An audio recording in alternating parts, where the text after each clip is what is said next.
So today we're looking at, well, why did World War I start? Specifically, we're looking at the formula, the key concepts that were existing at this time, and how these concepts combined to cause the start of World War I. As they said in Star Wars: The Last Jedi, this is the spark that starts the fire of the rebellion. The key pieces were there, it just took something to spark at the start, which was the assassination of Archduke Franz Ferdinand. But what I'm concerned with is, what are these key pieces that started World War I? So when we're thinking about the study of history, usually we refer to the two sayings. One, hindsight's always 20/20, and two, well, we study the history so we don't repeat the mistakes of the past, which has been said plenty. But what are these mistakes of the past? What is the actual reason that we learn about World War I?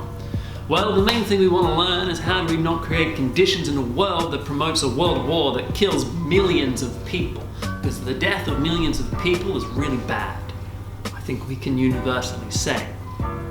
So what were these conditions? Well, first and foremost, they are called nationalism, imperialism, and militarism.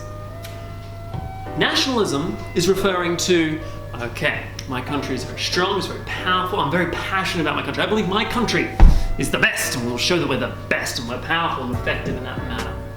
Imperialism is not quite so common in the modern day. You still get a bit of nationalism today, but imperialism not so much. Imperialism is referring to how a country can have colonies. So the stage of colonization. So if you think about it, you'd be thinking about how Britain colonized Australia and how that relationship works. That's a good example there.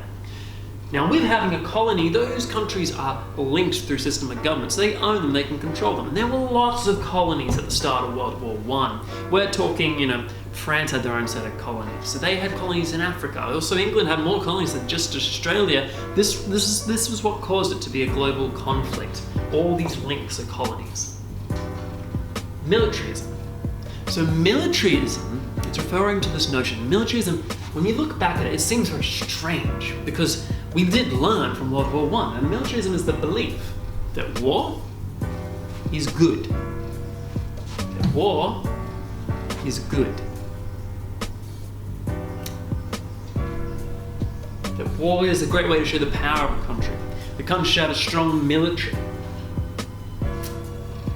This is where it gets problematic. You have a bunch of countries that think we're the best, we're really good, we're really strong, really powerful, I'm passionate about my country, it's a good country. It's good stuff. You have countries that are interlinked to each other, so they say, if you bully me, I'll have you know my granddaddy England shall come and save the day. Or they might say, will you attack England? We're going to war, I'm England, we're going to war.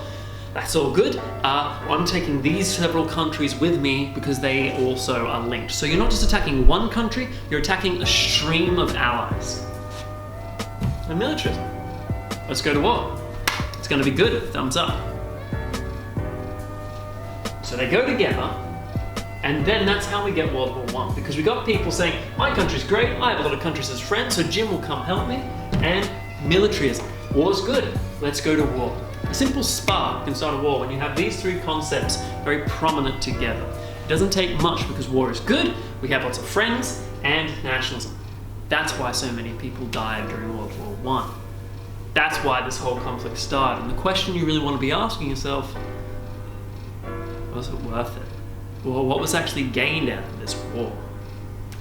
I'll see you next time.